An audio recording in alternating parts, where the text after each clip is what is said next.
What happens when we are validated in our feelings and when we validate the feelings of others? We have often gone through hard times in our life.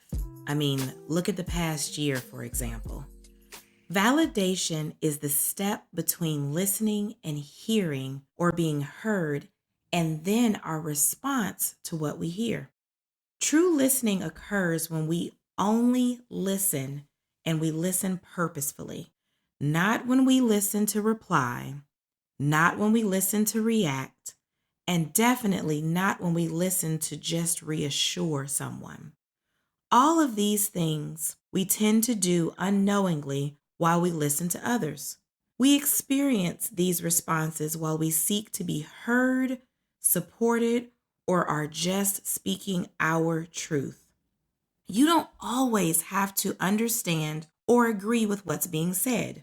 However, if you have something to say, you deserve to be heard and your feelings, your truth, be validated. Meaning that you acknowledge how a person feels.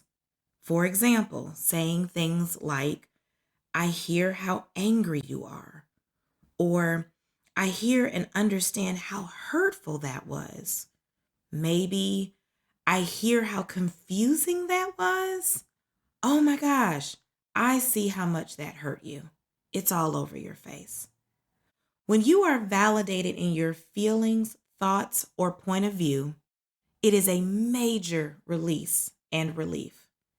You feel cared for, understood, but at least you know that you were heard. And it makes a huge difference. It will enable you to turn around and begin to validate the feelings of others. Validation is not agreeing with what's being said. Instead, it is acknowledging the emotions or feelings that comes with that person's experience. After you offer validation, the next thing that you should do is offer support. You can ask things like, how can I help? Or how can I support you during this difficult time? What do you need that I can provide? Because listen, many of us have challenges with pride, and our pride will keep us from asking for help. But it becomes a little bit easier when those around us who are listening to what it is that we are going through not only validate the way that we are feeling or offer their validation, but then offering their assistance. For many, they may not respond with saying that you can do anything, but the simple fact that you offered goes a long way. Because in the back of their mind, if things were to become worse than what they could handle, they know that they have an offer extended from you. They know that you have heard them, you have validated where they are and what they're going through, and you have offered your support. Think about that on the receiving end.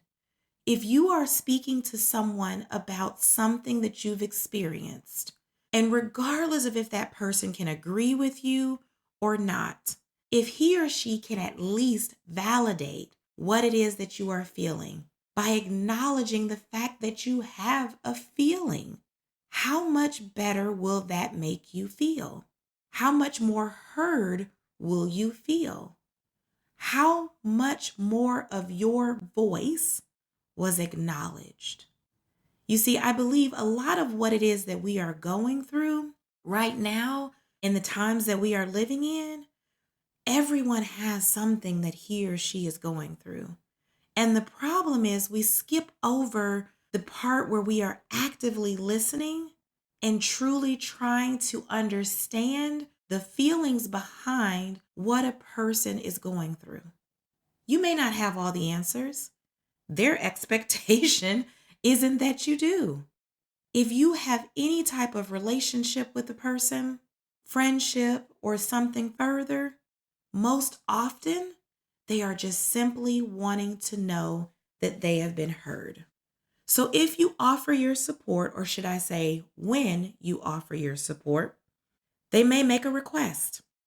If their request is within your wheelhouse and your ability, then commit. and follow through.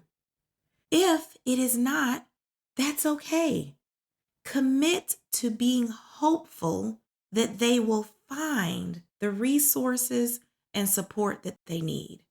And state that, hey, I'm so sorry that you're experiencing this difficult time. I can only imagine what it is like to be in your shoes right now. But I can imagine and understand how frustrated you are. Listen, I'd love to help, but it is outside of my ability at the very time. However, I am going to keep my eyes open and I'm going to look through my resources and I'm going to remain hopeful that you find the peace and comfort and support that you need, even if it can't come from me. And if anything were to change, I'll let you know. But I still care enough to check in with you, to see how things are going, and feel free to reach out at any time should you need someone else to listen.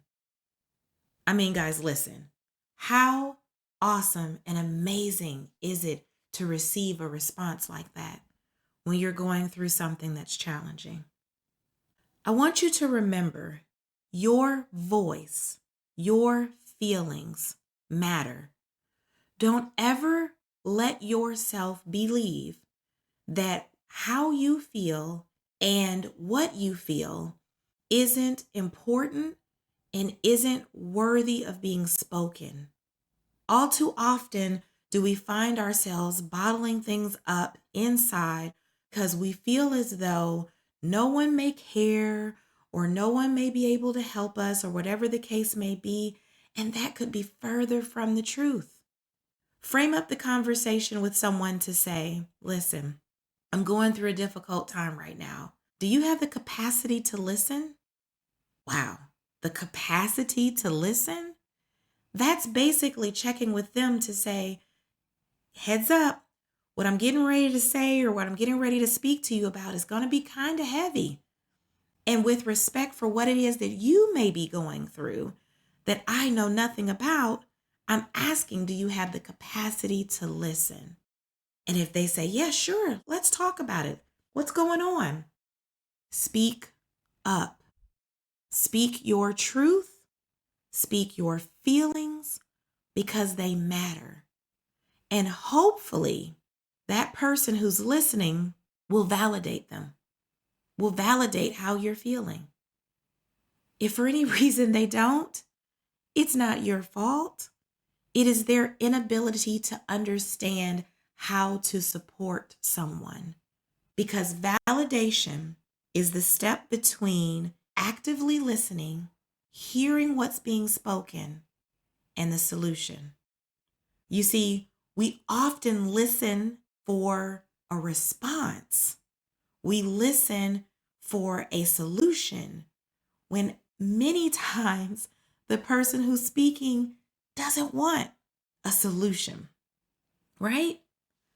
So I'm challenging you all to be the support that is needed by validating those in which you share relationships with. Watch how it changes the conversation and how you, when validated, will feel much lighter, like a huge weight has been lifted, even if no resolution has been found. Hard times are inevitable, yet between actively listening and a response, there's a missing step, a missing component, a missing piece, and that is validating and acknowledging what the other person just said to you. Seek to find out what they need, if anything, rather than being quick to share with them what they should do or how they should feel or what they should say. They're not asking you that. They're speaking their truth. And the same way you would love to be heard and acknowledged yourself, start by offering that same listening ear, acknowledgement, and validation to others.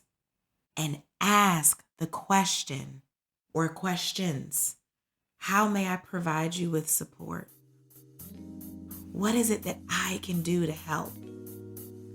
And again, if their request is within your wheelhouse, Commit to supporting them. If not, that's okay. Commit to being hopeful that he or she will find what they need. And I'm almost guaranteeing you that with this step of validation, your conversations will change for the better.